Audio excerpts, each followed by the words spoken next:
guys, me Shay again. Today I will be doing a different sort of video.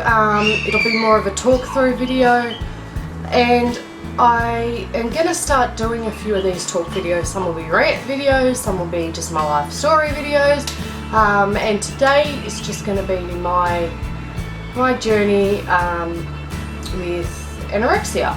I actually don't talk about this much.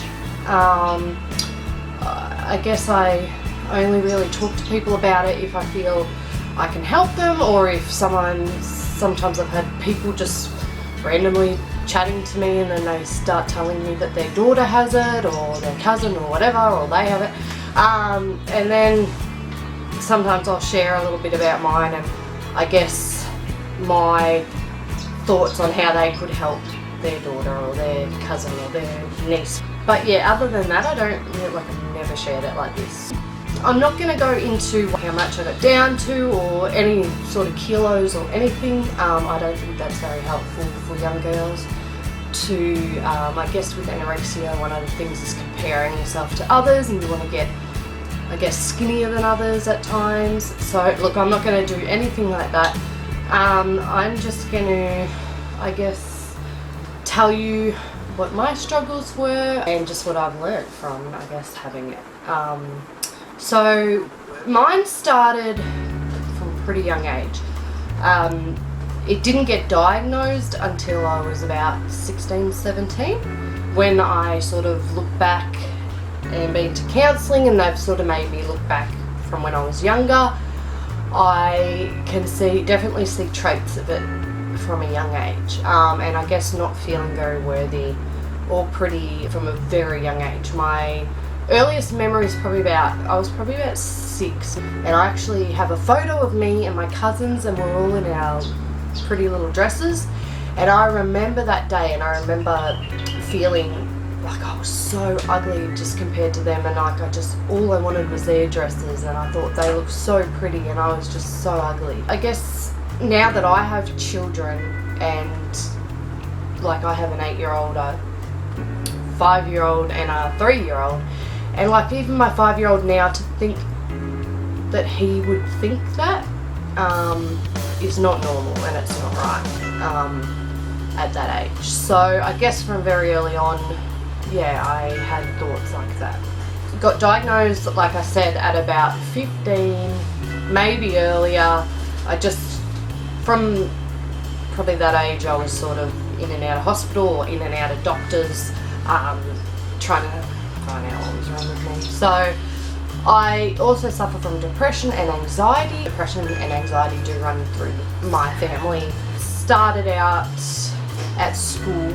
I had a really good group of friends, but we did used to fight a lot, and I guess I worked pretty hard at trying to fit in with this group. I think I just worked too hard at trying to fit in with them, instead of, I guess, reaching out and meeting new people where you just didn't have to work so hard to fit in. But in saying that, they were a good group of friends. I was very suicidal as well throughout this time, and so I got diagnosed. I was put on antidepressants. I was put on Valium, which is the worst thing ever because they're very addictive,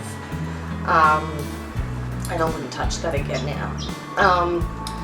So I did get quite addicted to them, and was using them more as a sort of, I'd feel stressed, I'd pop one, and that's not really how they're meant to be used. Ended up overdosing on Valium, so after that I didn't use them anymore.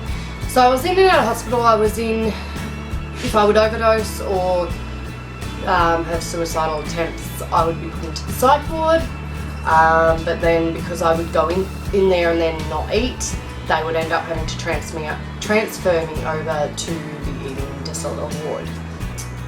I guess in the eating disorder ward I felt safe, which wasn't a good thing because I was sort of just in and out over the years, and I lost a lot of years of my life that I should have been out having fun, meeting friends, that sort of stuff. But at the time, I guess I needed it. I guess they kept me alive and kept me breathing. But I went through a lot of lonely years of like not being able to get out of bed, literally not getting out of bed for a whole week. The depression side of things was just horrible. The depression side of things I still suffer from.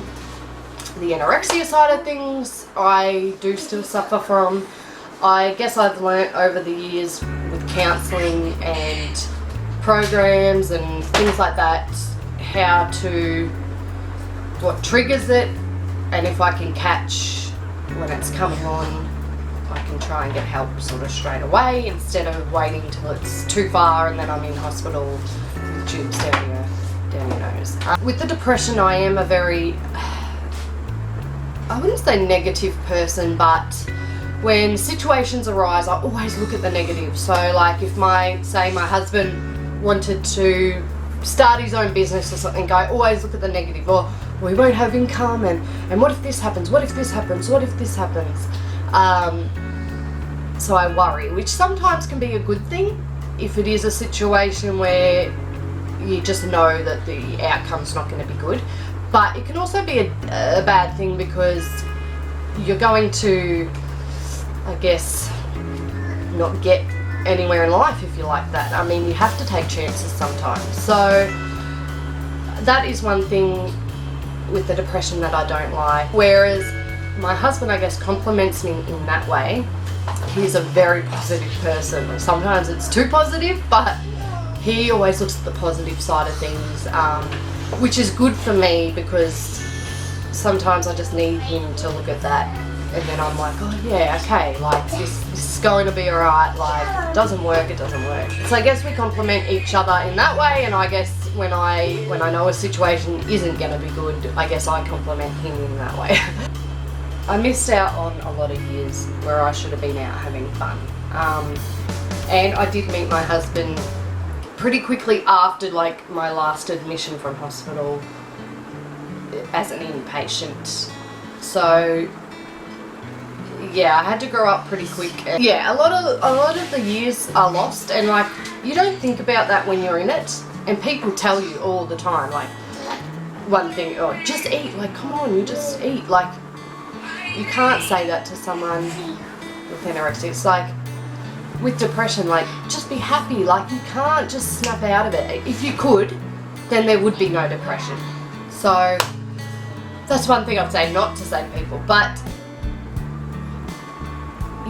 people say to you like you're missing out on all these years, and I guess you don't think about it at the time, but now when I look back I'm like, yeah, there's so many years like I could have just had to myself, and like now where I sort of know where I want to go a little bit in life, not fully but a little bit, I'm like, oh, I could have been working towards that back then. But anyway, it was a like really growing point in my life, and I guess now I can understand it and I could help people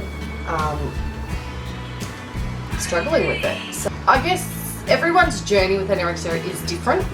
Now mine would be that I would just completely just stop eating, and I'm talking like a month of just like the first 2 weeks might be I might just have a bit of juice and some lollies, but by like the 4th week it was literally nothing. Maybe water, and then I would even be scared to have water. First time I got admitted, I went to work and I got really dizzy, like thought I was going to vomit. I passed out and I got sent to hospital. That was like my first, but after that it was just, yeah, over and over again the same sort of thing, in and out of hospital. When I got moved to the adult ward, I guess like they became like family because I was in there at the one point like for 3 months. So they're sort of family. I mean, they're there every day. I mean, there were good times in there. It wasn't just all bad. Like I made friends in there, and we would like laugh and stuff. I had a lot of free time in there too. You know, I got really into art. I got into my guitar. I got into writing, and writing was a huge thing, I guess, that helped me get out of it as well, because I would never ever, back then I could not talk to my counsellors because I didn't know what was going on in my own head. So I met my husband. I got pregnant very quickly. we weren't really together. I fell pregnant, which was a very big surprise because I wasn't getting regular periods. I actually wasn't even getting my periods, so that was a huge shock. I was only 19. I'd sort of only really had not long out of being just out of hospital. So yeah, I fell pregnant. I went away for the pregnancy into like a rehab type place. It was just girls there, and I dealt with my pregnancy there because I was still struggling with the eating, and you know, I needed to eat for this baby, which I think I would have done anyway, but I needed the support. And still there though, I could not speak to the counsellors there, so I didn't get to utilise it as much as I could have if it was now, but I still didn't know what was going on. Then I was trying to deal with the pregnancy and getting bigger with that, and being pregnant, like, and basically I'm probably going to be doing this on my own. So I was just scared, and yeah, that was a horrible time. Even though in saying that, like, I have made best friends from that place, like my bestest friend ever, Peter. She, like, I would do all that over again just to have her in my life. So I stayed there for the pregnancy and then went home, and my husband and I, well, he's my husband now, we sort of tried to work things out, and we're staying at my parents. So I guess all my focus from my eating disorder sort of went into this baby, like, so I sort of thought, oh, it's all gone away. Like, even though I did lose a lot of weight after him just because I was so stressed being a new mum that I actually didn't really eat much, and people still would comment, but like, I was still eating, so that was fine. So I guess then we moved into a new house. We got married, moved into a new house. We had our second baby, and again, like, it was okay. We were having a lot of struggles in our relationship over the years, like a lot, which sort of goes into, I guess it just built up so much that I just relapsed again. So after the third baby, I pretty much after the pregnancy, I didn't connect with his pregnancy because we lost two before him, and I was still trying to deal with that, and I was dealing with our relationship and things that were going on. And so after the third baby, I relapsed pretty much straight after. I was so freaked out about, he was my smallest, but about losing the weight, and I was so focused on that, and I just got all back into the habits, bad habits of weighing things and watching what I'm eating, writing down what I'm eating, counting everything. Like, it just all spiraled back down. My depression was really, really bad. I ended up getting to a point where it was dangerous again. You know, like, if I was to pass out, I've got 3 young kids at home with me. You know, you can't be driving around with kids and dealing with that as well. So I ended up finding a program that was 3 days a week. I had to drive about 40 minutes there and then 40 minutes back, 3 days a week at the hospital, but it was an outpatient. I guess because I wanted to get better and I knew I had to do it for the kids, like, and myself, but especially them. I listened to them this time. And they were really good. Like, they said, you know, they're not just gonna go, here, you have to, here's your massive meal plan, like, go home and follow this, and you just know, you look at it and go, no, I'm not gonna do that. So they started very light, like, you know, they just started very small, very slowly, and it was really good for me. So yeah, I opened up.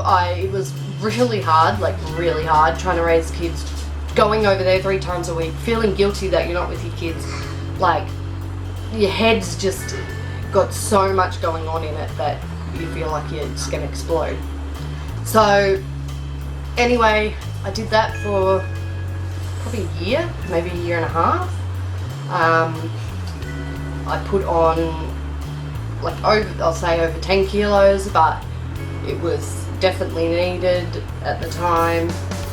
I'm not saying that I was ever happy with putting on the weight. Slowly started to find makeup and hair, I guess, as well. I love wigs and hair extensions and makeup and nails. I guess so the beauty industry.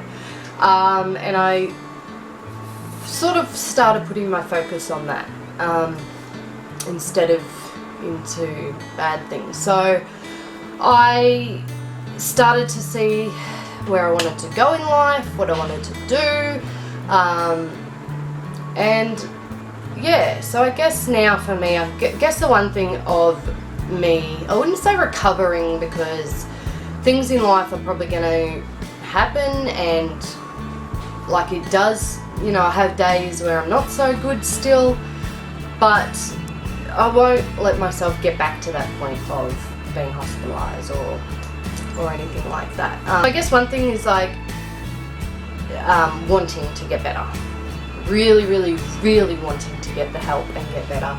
The second thing is when you know your triggers, and so when things are starting to come back, you need to recognise it and get help then, because it's going to be a lot quicker than getting help when you're like needing to be hospitalised. Yeah, another thing, finding what you want to do in life, and I guess focusing more on that, focusing more on family, or I don't know, whatever it is in your life that is important to you. Anyone has any questions or wants to talk to me about anything, just pop it down below, or you can private message me on on Instagram or Facebook. That's, I guess, how I got into beauty as well. So, and I'm not saying that it's easy either. Once you are feeling a bit better, you know, put on a bit more weight and have more energy and things, because it's still really hard and I still struggle with it, and I still struggle with other things that I've got because of it. So like I'm struggling from eczema at the moment, from years of not eating and things, you know, stuff is gonna happen. I had a lot of kidney problems a year ago, and so yeah, there are a lot of repercussions after it which you don't think about at the time, but you just got to slowly get through each thing. So at the moment my problem's eczema all over my hands and everywhere, and it's horrible, and never had anything like this before, so I'll do a video on that soon. Thanks for watching, guys, and like I said, if I can help, pop your comments below, and be sure to watch more of my videos. You ready? Stay still now.